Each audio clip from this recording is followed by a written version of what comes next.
Assalamualaikum warahmatullahi wabarakatuh. Alhamdulillah wassalatu wassalamu ala asrafi khalqillah Sayyidina wa maulana Muhammad ibn Abdullah wa ala alihi wa sahbihi wa man tabi'ahu wa nasarahu wa wala wa la hawla wa la quwata illa billah amma ba'd. Hadirin jamaah Majlis Ta'lim Musholla Baitur Rahman yang saya muliakan, khususnya pimpinan Al-Mukarram Bapak Haji Jamaluddin serta para pengurus dan tokoh masyarakat serta para hujjaj dan remaja sekalian. Syukur alhamdulillah malam hari ini untuk yang kesekian kalinya kita dipertemukan oleh Allah di ruangan Musholla Baitur Rahman dengan tujuan yang sama, yaitu mengikuti pengajian. Harapan kita kepada Allah mudah-mudahan pengajian ini dan juga yang telah lalu mendapat balasan dan imbalan pahala yang sebesar-besarnya. Semoga dengan kemurahan Allah diampuni kekurangan, kesalahan dan dosa-dosa kita, dan semoga Allah ampuni dosa-dosa kita dan Allah berikan balasan pahala yang sebesar-besarnya. Amin ya rabbal alamin. Judul yang akan kita bahas, larangan menggunakan wadah dari emas dan perak untuk minum. Dulu ya, mata uang dari emas dan perak. Ada yang disebut dirham sama dinar. Nah, emas dan perak ini memang zaman dulu dijadikan mata uang. Dan ada juga orang yang menjadikan wadah tempat makannya, wadah tempat minumnya juga dari emas dan perak. Misalnya para raja-raja zaman dahulu ya, atau para saudagar dan orang kaya. Datang agama Islam melarang hal itu, karena itu semacam berlebihanlah di dalam hidup ya. Karena kan masih banyak wadah yang bisa dijadikan yang dibuat dari bahan-bahan selain emas dan perak ya, lebih-lebih zaman sekarang. Jadi emas dan perak ini dikhawatirkan orang yang makan di situ, yang minum di situ akan timbul rasa sombong, dan itu berbahaya karena semacam menandingi Allah.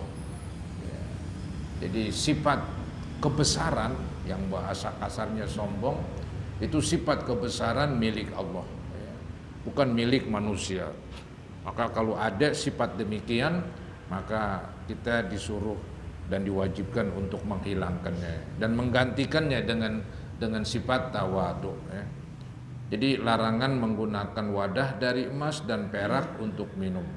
Wa an Anasin radhiyallahu anhu qala hadaratis shalah faqama man kana qaribad dari ila ahlihi wa baqiya qaumun fa utiya Rasulullah sallallahu alaihi wasallam bi mikhdabin min hijaratin fasaghurul mihdabu ayyabsuta fihi kaffahu fatawadda'al qaumu kulluhum qalu kam kuntum qala thamanina wa ziyadah muttafaqun alaih.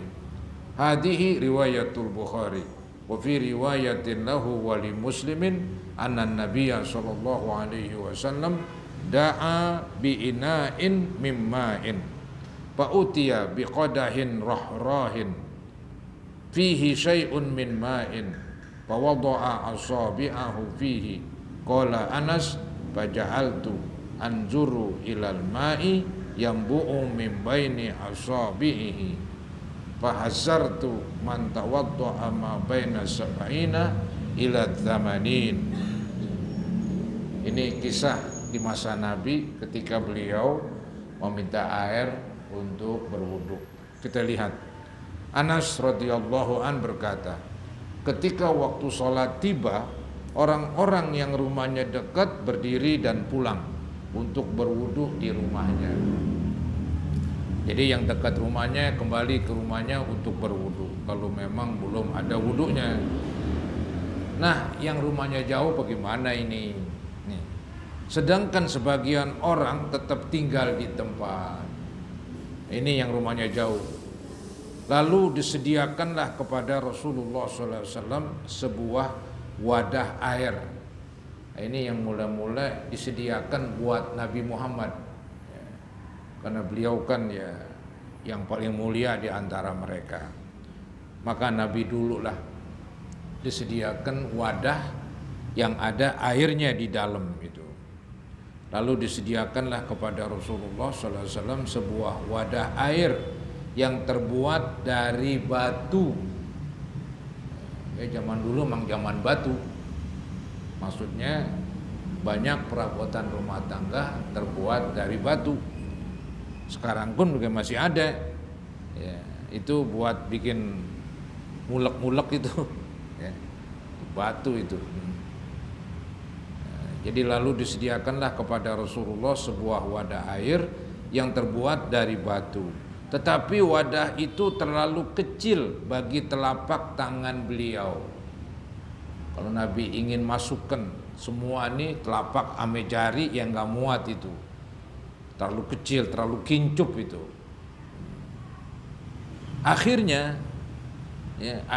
itu Nabi memasukkan jari-jarinya. Kemudian dari jari-jari itu memancarlah air. Dari situlah sahabat Nabi berwudu. Itulah yang disebut mukjizat. Ada air keluar dari celah jari-jari tangan Nabi Muhammad SAW. Ini kan ceritanya singkat aja ini. Nih, akhirnya semua orang berwudu dari tempat itu. Loh, tadi kan airnya sedikit. Ya, dia cetek.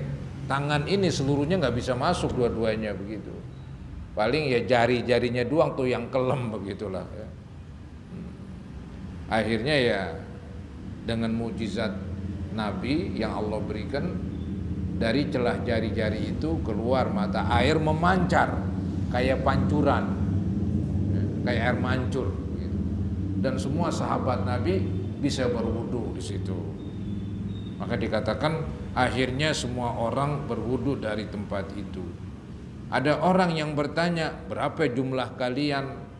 Anas menjawab, ini yang menyaksikan, 80 orang lebih. Banyak juga saudara-saudara ya, 80 orang lebih. Padahal airnya sedikit. Tapi itulah yang namanya mukjizat, sesuatu yang luar biasa. Yang penting di sini nih yang sesuai dengan judul, bahwa tempat air yang Nabi masukkan jari-jarinya bukan dari emas. Tempat airnya bukan dari perak, tapi tempat airnya dari batu. Jadi itu yang mau diambil kesimpulan sesuai dengan judul. Nggak boleh katanya wadah dari perak atau dari emas. Selain itu boleh saja, seperti yang Nabi pernah praktekkan tuh berwudu di air yang berada di wadah terbuat dari batu.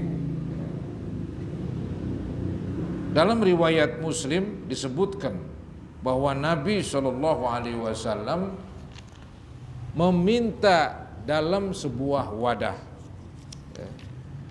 meminta air dalam sebuah wadah. Kemudian disediakanlah sebuah wadah yang di dalamnya hanya terdapat sedikit air, airnya sedikit.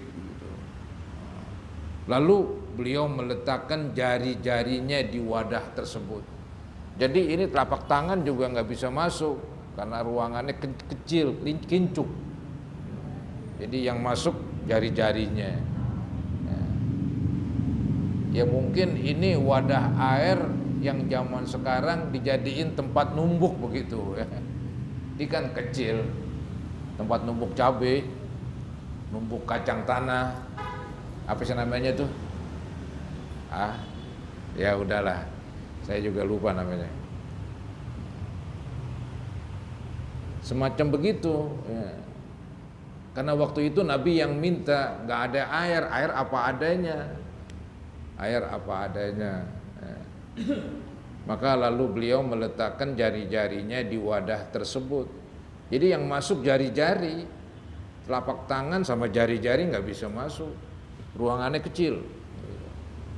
Tapi dengan kehendak Allah, air yang sedikit menjadi banyak.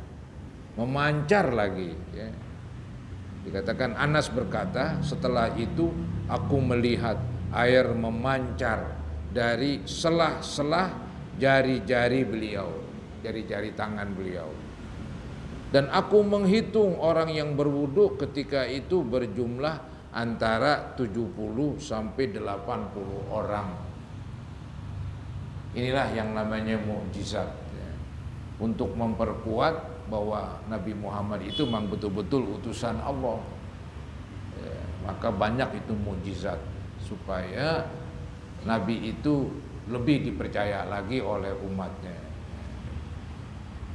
Baik, pelajaran hadis. 1.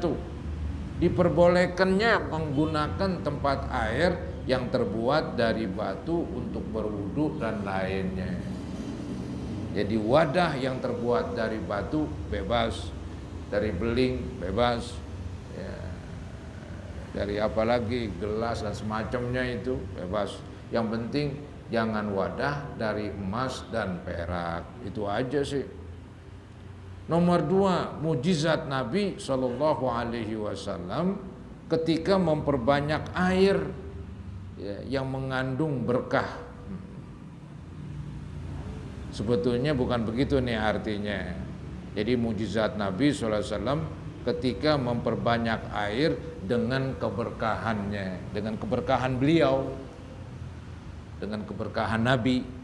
Yang hebat nabinya ini, yang hebat, ya.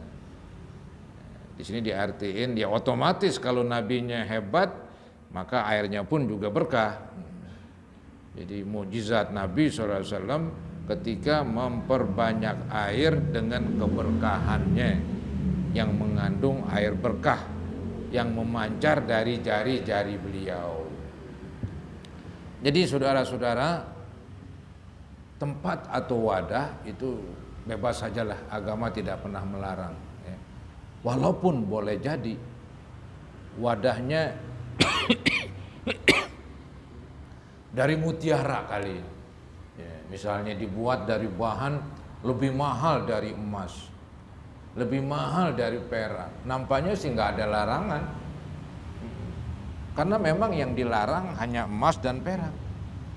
Maka tuh laki-laki nggak boleh pakai emas, nggak boleh. Kalau perak dibolehkan untuk cincin sekedarnya. Konon cincin Nabi terbuat dari perak, ya. Tapi kalau emas pantangan lah, nggak boleh sama sekali, ya. Jadi laki-laki nggak boleh pakai emas, pakai perak masih boleh, ya. Kemudian kalau dia memakai mutiara yang lebih mahal, nggak apa-apa. Kan yang penting bukan emas. Yang disebut emas kan jelas itu. Walaupun zaman sekarang ada yang namanya emas hitam, emas putih, gitu. Ini bukan orang, bukan emas hitam putih orang, bukan. Emas hitam itu untuk nama yang lain minyak tanah, bitrul, ya, petroleum itu. Di negeri Arab disebut az-zahab itu, ya, az-zahabus sauda, emas putih hitam. Ya, ada di kita sekarang katanya namanya emas putih, ya terserahlah, itu enggak apa-apa. Walaupun mungkin lebih mahal dari emas yang kita kenal itu, enggak apa-apa. Yang enggak boleh emas saja. Baik, kita lanjutkan hadis nomor 2. An Abdullah bin Zaid radhiyallahu an qala atana an-nabiy sallallahu alaihi wasallam fa akhrajna lahu ma'an fi taurin min sufrin fatawaddaa, rawahul Bukhari. Artinya Abdullah bin Zaid radhiyallahu an berkata, Nabi SAW pernah datang kepada kami, kemudian kami memberi beliau air dalam sebuah wadah yang terbuat dari logam. Nah, ini kurang pas artinya nih. Terbuat dari logam apa dong? Ada logam mulia disebut emas itu, ya. Atau logam apa? Besi kali. Nah sebetulnya di dalam kitab-kitab tuh diterangkan tuh. Ini kata-kata suprin itu kuningan, kenal kuningan? Bukan emas, bukan. Orang sebut kuningan, ya, itu bahasa Arabnya suprin. dari kalimat asfar. Asfar itu kuning. Ya. Jadi yang betul artinya begini.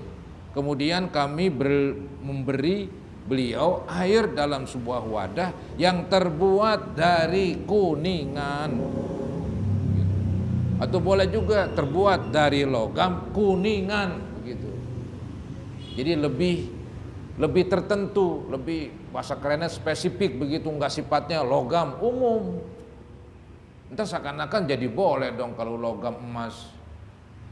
Ini yang Nabi kerjakan di sini. Beliau disuguhkan air di dalam wadah. Wadahnya terbuat dari logam kuningan. Kuningannya nggak disebutin, padahal dia tuh berperan. Ya begitulah terjemah. Lalu beliau berwudu di situ. Hadis riwayat Bukhari. Pelajaran hadis, diperbolehkannya menggunakan tempat air yang terbuat dari logam, tuh logam lagi, untuk berwudu dan lainnya. Seakan-akan ini penterjemah mengartikan logam itu yang penting bukan emas dan perak, mungkin begitu kali. Padahal kalimat logam kan umum, emas logam, perak logam.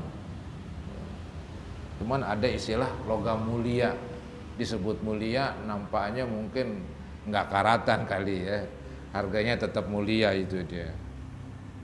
Baik, yang penting wadah terbuat dari kuningan dibolehkan.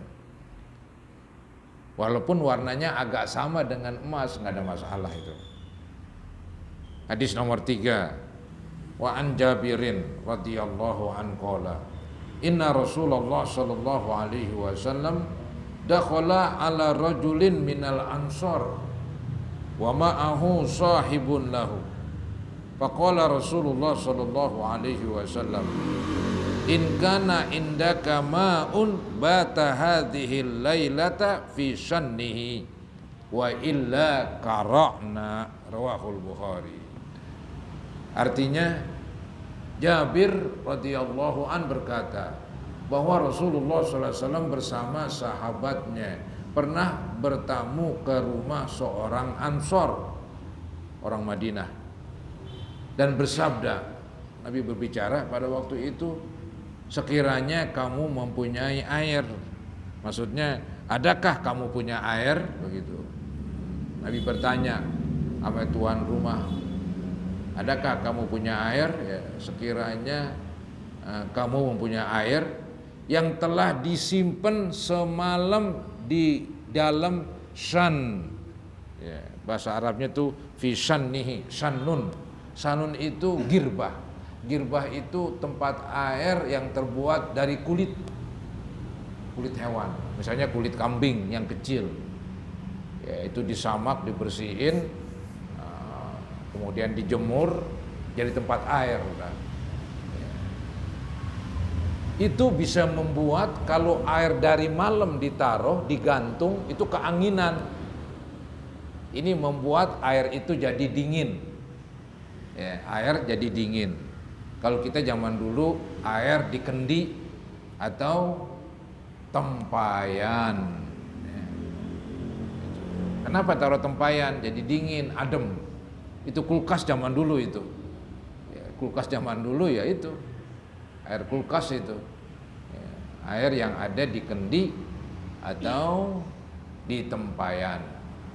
Memang dia rembes, sengaja emang rembes tuh kadang-kadang. Berkurang, anggap diisi penuh, ntar seharian ya menyusut gitu. Itu sering kena angin ya, dia membuat dingin ya. Dulu kita masih kecil pulang dari main layangan, yang kita tubruk gayung udah minum. Cuman ada masalah yang kurang bagus. Orang dulu anak-anak suka cacingan. Kenapa cacingan? Kemungkinan air itu dia kan nggak pakai dimasak, dari sumur langsung tuangin begitu. Ya emang zaman dulu jamban agak jauh begitu. Tapi kan kadang-kadang comberan agak deket juga kan. Ya. Maka kita suka cacingan dulu masih kecil, saya ingat begitu. Jangan-jangan kata abang saya itu gara-gara minum air tempayan. Anak sekarang kan nggak ada begitu, maka jarang cacingan.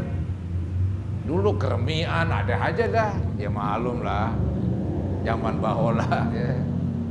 Zaman bahola begitu saudara-saudara, zaman sederhana begitu. Sekarang kan zaman HP, anak bayi pegang HP. Sekarang anak bayi pegang HP, bukan main dah. Dulu kita nggak kenal HP lah. Baik saudara-saudara. Selanjutnya, jadi Nabi meminta air yang sudah ya tersimpan lama semalaman, karena itu yang dingin. Nih, sekiranya kamu mempunyai air yang telah disimpan semalam di dalam shan, itu ada tuh shan. Shan ialah tempat air yang terbuat dari kulit. Biasanya air disimpan di dalamnya selama semalam agar menjadi lebih dingin. Ya, di padang pasir tuh minum gitu enak gitu. Ya. Dulu saya waktu di Kairo begitu memang, beli kendi itu, masing-masing pelajar punya kendi, taruh dah, kadang-kadang digantung deket jendela, keanginan. Bagi bulan puasa, musim panas, ya, itu taruhin air itu di kendi, digantung, ya, atau ditaruh digeletakin di dekat jendela. Ntar maghrib dingin, kena angin dia. Ya. Nah itu kulkas zaman dulu itu. Ya. Jika tidak, jadi Nabi ingin meminum air yang berada di dalam kantong air yang dingin begitu. Nah biasanya itu kan ada cocotnya begitu.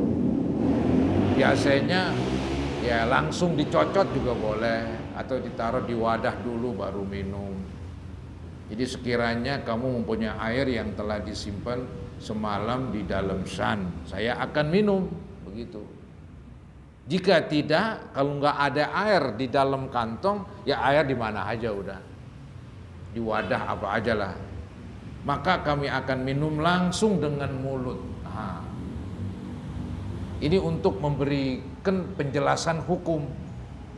Yang bagus tuh minum melalui gelas, itu udah nomor wahid itu. Ya. Kalau kita langsung di wadah, misalnya air di ember, kita langsung masukin mulut kita, begitu, kayak sapi misalnya, masih boleh, cuman nggak bagus aja. Ya, yang bagus minumnya ya melalui gelas misalnya, ada wadahnya. Nah Nabi bilang tadi itu kalau ada air di dalam kantong yang terbuat dari kulit, itu kan dibuat cocot. Itu. Cocotnya mungkin dibuat dari bagian kakinya itu yang pada kambing. Ikan kecil itu. Ya, berbentuk lubang. Ntar tuh air dari situ keluar. Nah ini kata Nabi kalau nggak ada ya sudah, air di mana saja saya akan minum langsung dengan mulut, ya, langsung dengan mulut. Kayak sapi misalnya, tidak apa-apa, ya, masih dibolehkan. Walaupun bagusnya ya di gelas, di wadah. Sama dengan makan dan minum, afdalnya duduk, tapi makan minum diri masih dibolehkan. Walaupun rada-rada makruh begitu, tapi masih boleh lah, belum dosa. Nah ini begitu juga. Pelajaran hadis, diperbolehkannya minum air langsung dengan mulut, sedangkan larangan yang ada tidak sampai mengharamkannya. Jadi boleh minum langsung dengan mulut, ya, tanpa diwadah dulu. Ya. Nah itu nggak ada larangan. Seandainya ada larangan, larangannya nggak keras, maka disebut makruh.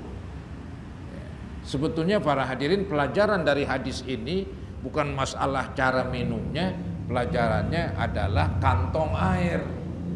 Jadi kantong air kadang-kadang dari kuningan, tadi sebelumnya kantong air, wadah air terbuat dari batu.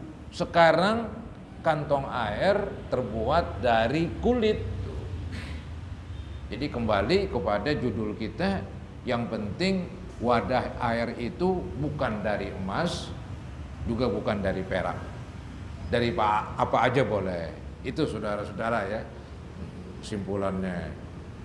Kemudian hadis nomor 4, wa an Huzaifah radhiyallahu anhu qala inna nabiyya sallallahu alaihi wasallam nahana anil hariri wad dibaji wasyurbi fi aniyati dhahabi wal fiddah wa qala hiya lahum fid dunya wa hiya lakum fil akhirah, muttafaqun alaih. Artinya Huzaifah radhiyallahu an berkata, sungguh Nabi sallallahu alaihi wasallam telah melarang kami menggunakan sutra. Ini lagi nih, laki-laki tidak dibolehkan pakai sutra. Sutra asli yang diambil dari benang sutra. Benang sutra yang diambil dari ulat sutra. Kadang-kadang ada benang karena mesinnya begitu canggih sehingga halus sekali seperti sutra. Itu boleh saja, nggak ada larangan. Karena asalnya dari benang biasa, dari kapas kah atau apa. Tapi yang nggak boleh bagi laki-laki itu dari sutra. Di dalam kitab fikih itu diterangkan laki-laki masih boleh pakai sutra, tapi kurang dari separuh bahan keseluruhan. Misalnya nih baju saya, bahannya kalau ditimbang 1 kilo misalnya. Nah boleh tuh sutranya kurang dari setengah kilo. Kurang dari setengah kilo misalnya 4 on. Misalnya bagian leher dari sutra, ya, tangan pergelangan sutra, kemudian ini bawah baju sutra. Itu nggak apa-apa itu.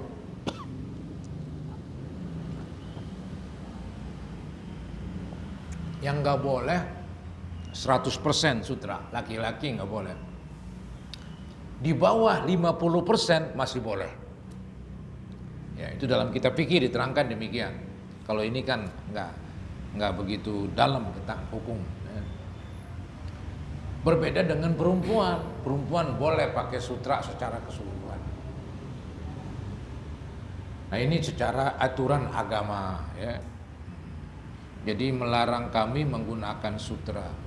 Baik buat baju kah, selampe kah, pembungkus jok, pembungkus sadel, hamparan, tidak boleh laki-laki. Jadi bukan baju doang. Sejadahnya dari sutra, tidak boleh. Haram itu. Anggap ada orang sembahyang di atas sejadah sutra. Sembahyangnya sah, tapi dia berdosa karena pakai sutra. Gitu. Ya nanti di akhirat ditimbang apakah banyakkan pahala sholat, apa yang lebih berat dosa pakai sutra. Sejadahnya tidak boleh. Begitu tentang sutra. Jadi bukan baju atau celana saja, apapun yang dipakai oleh seorang laki-laki terbuat dari sutra asli tidak boleh. Dan minum dari wadah yang terbuat dari emas dan perak. Ini yang kita bicarakan. Nabi melarang. Ya, kalau ini laki perempuan. Tadi kalau sutra laki saja. Ya, tapi kalau wadah kan perempuan boleh pakai perhiasan emas, perhiasan. Tapi kalau wadah, gelasnya emas, piringnya emas, udah kelihatan itu, nggak boleh. Laki perempuan, ya. Dan minum dari wadah yang terbuat dari emas dan perak. Beliau bersabda, barang-barang itu untuk orang-orang kafir di dunia dan untuk kalian di akhirat. Maksudnya, biarlah orang kafir yang memang nggak mau masuk Islam, dia nggak mau mengikuti peraturan. Jadi mereka itu ya mungkin wadahnya ada yang dari emas, ada yang dari perak. Biarin, kamu nggak boleh di dunia, tapi nanti di akhirat kamu disuguhkan gelas-gelas terbuat dari emas. Begitu. Ya, orang kafir malah dimasukin ke neraka. Ya. Jadi ini maksud bejana emas dan perak itu buat mereka di dunia, tapi buat kamu di akhirat. Ya. Buat mereka di dunia, buat kamu di akhirat. Jadi baik bagi laki-laki maupun perempuan untuk minum atau yang lainnya, kecuali jika terpaksa, apa boleh buat. Nggak ada bejana sama sekali, ya, sama sekali nggak ada. itu apa boleh buat lah. Atau misalnya nggak ada baju sama sekali, nggak ada kain, kita mau sholat nih nggak ada kain sama sekali, ada kain istri kita terbuat dari sutra, pakai juga buat sholat, daripada sholat telanjang misalnya, itu terpaksa itu ya, dibolehkan. Nomor 2, orang-orang kafir tidak berhak mendapatkan nikmat akhirat. Ya, di antaranya kenikmatan minum dengan gelas dan wadah dari emas. Karena mereka di dunia mungkin sudah melaksanakan, di akhirat dihukum. Maka orang-orang kafir tidak berhak mendapatkan nikmat akhirat. Demikian juga dengan orang-orang yang melanggar larangan Allah. Nah ini nih, ada orang yang melanggar larangan Allah. Ada hadis begini, siapa-siapa yang minum arak di dunia, nanti di sorga nggak dikasih arak lagi. Arak sorga lain, nggak membuat orang teler ya. Bahkan arak tersebut berlezat-lezat, bersenang-senang. Jadi dihukum. Ada orang Islam seandainya masuk sorga, orang-orang minum arak dia nggak kasih, karena dulu di dunia suka minum arak ya, dihukum. Nah apalagi kafir itu lebih nggak boleh lagi dah ya. Orang Islam ada juga yang masuk surga tapi dibatasin sebagai hukuman dulu di dunia lantaran dia suka minum arak ya. Kemudian dia misalnya meninggal ya, anggaplah disiksa di neraka, kan nanti dimasukin ke surga juga ya, tapi di surga dia nggak kasih minuman arak gitu. Selanjutnya di hadis nomor 5, nomor 5, wa an Ummi Salamah radhiyallahu anha anna Rasulullah sallallahu alaihi wasallam qala alladhi yashrabu fi aniyatil fiddati innama yujarjiru fi batnihi nar jahannam, muttafaqun alaih. Wa fi riwayatin li Muslim innal ladzi ya'kulu aw yashrabu fi aniyatil fiddati waz zahab. Wa fi riwayatin lahu man syariba fi ina'in min dhahabin aw fiddatin fa innama yujarjiru fi batnihi naron min jahannam. Ini ancaman, ini keras. Maka minum di wadah dari emas haram, karena ancamannya keras. Ketika ada hadis ancamannya keras, ini menandai perbuatan itu haram. Ketika ada hadis melarang sesuatu tapi larangannya enggak keras, itu bisa makruh, begitu. Nah ini yang keras ini. Ummu Salamah radhiyallahu an berkata bahwa Rasulullah SAW bersabda, orang yang minum dari wadah yang terbuat dari perak, sesungguhnya ia telah mengobarkan api neraka jahanam ke dalam perutnya. Yang minum minuman dengan wadahnya dari emas atau perak, itu air yang diminum bukan air lagi. Nabi ancam nanti berubah jadi api berkobar-kobar di dalam perutnya. Wah ini menandakan berat sekali hukumannya itu. Jadi saya ulangin lagi, orang yang minum dari wadah yang terbuat dari perak, sesungguhnya ia telah mengobarkan api neraka jahanam ke dalam perutnya. Muttafaqun alaih. Dalam riwayat Muslim lainnya dinyatakan, sesungguhnya orang yang makan atau minum dari wadah perak dan emas, itu enggak dilanjutkan. Apa hukumannya yang tadi? Sesungguhnya dia mengobarkan yaitu api neraka di dalam perutnya. Jadi dalam riwayat Muslim lainnya dinyatakan, sesungguhnya orang yang makan atau minum dalam wadah perak dan emas titik-titik begitu, sama aja ya, mengobarkan api neraka di dalam perutnya. Kemudian Muslim juga meriwayatkan, siapa yang minum dari wadah emas atau perak berarti telah mengobarkan api neraka jahanam dalam perutnya. Itu sampai gambaran Al-Quran itu, ya, orang yang makan harta anak yatim innama yakuluna fi butunihim naro gitu. Sesungguhnya yang dimakan di dalam perutnya adalah api.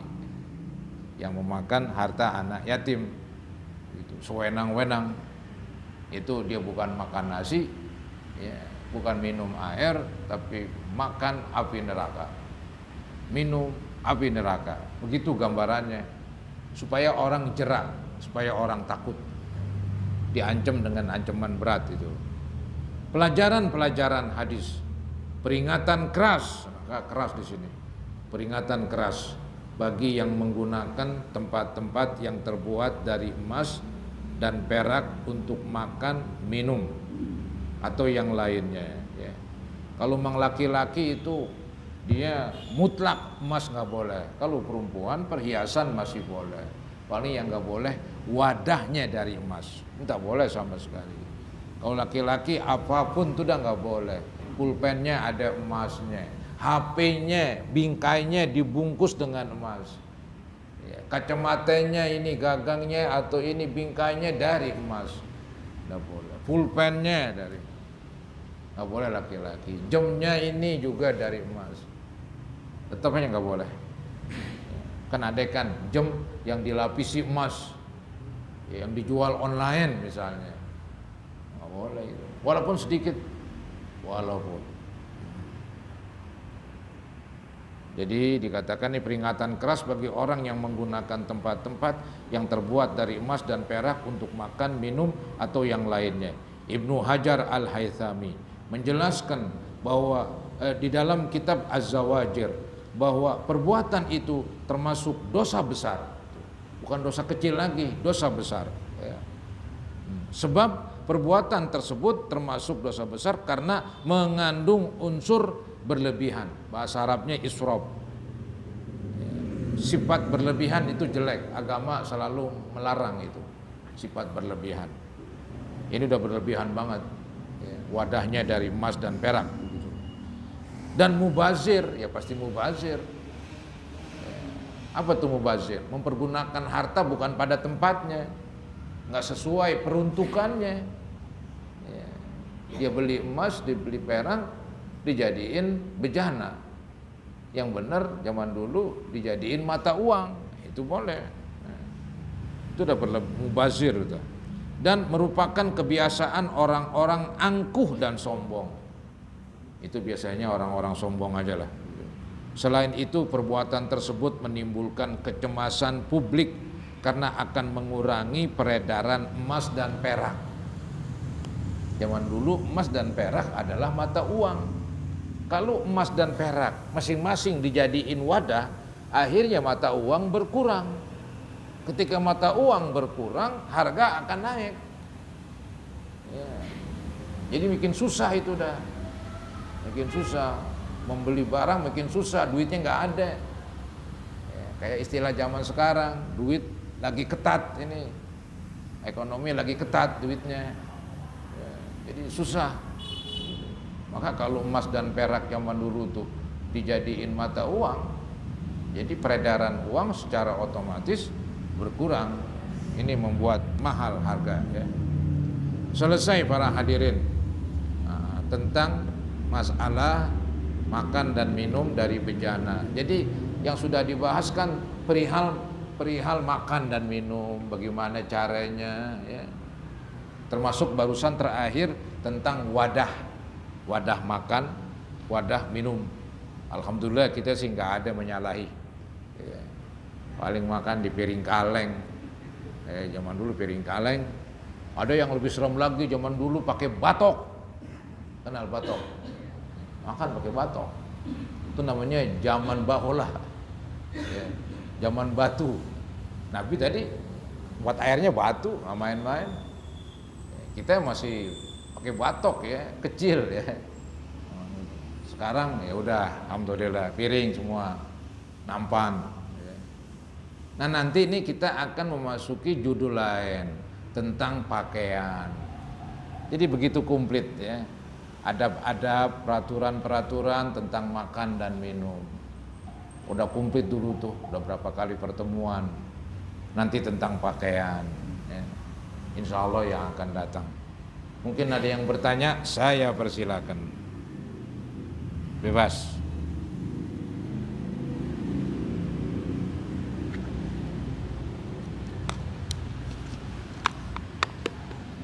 Baik, ya. Nggak ada pertanyaan. Mari saudara-saudara kita akhiri pertemuan ini dengan doa. Sebelumnya kita baca Ummul Quran, Suratul Fatihah. Kita mohon kepada Allah agar Allah sampaikan pahalanya kepada ibu bapak kita, kepada guru-guru kita yang berjasa, kepada mertua atau istri yang lebih dulu wafat, termasuk anak. Semoga Allah ampuni mereka dan semoga Allah ampuni kita sekalian. Al-Fatihah ala ma nawaina wa ala ma nawaitu wa ala ma nawal hadirun wa ila hadratin Nabi Rasulillah sallallahu alaihi wasallam. Al-Fatihah. A'udzu billahi minasyaitonir rajim. Bismillahirrahmanirrahim. Alhamdulillahirabbil alamin. Arrahmanir rahim. Maliki yaumiddin. Iyyaka na'budu wa iyyaka nasta'in. Ihdinas siratal mustaqim. Siratal ladzina an'amta 'alaihim ghairil maghdubi 'alaihim waladdallin. Astaghfirullahaladzim. Astaghfirullahaladzim. Astaghfirullahaladzim. Allahumma salli ala sayyidina Muhammad wa ala ali sayyidina Muhammad. Sallim tasliman katsira walhamdulillahi rabbil alamin. Allahumma inna nas'aluka khairal hayat wa khairal mamat wa khaira ma bainahuma wa khaira ma ba'da dzalik wa na'udzubika min syarril hayat wa syarril mamat wa syarri ma bainahuma wa syarri ma ba'da dzalik. Allahumma inna nas'aluka husnal khatimah wa nasta'izu bika min su'il khatimah. Rabbana ighfir lana wa liwalidina warhamhum kama rabbawna shighara. ولجميع المسلمين والمسلمات والمؤمنين والمؤمنات الأحياء منهم والأموات. ربنا آتنا في الدنيا حسنة وفي الآخرة حسنة وقنا عذاب النار. وصلى الله على سيدنا محمد وعلى آله وصحبه وسلم. الحمدلله رب العالمين. Kurang lebihnya mohon maaf. Assalamualaikum warahmatullahi wabarakatuh. Sallallahu alaihi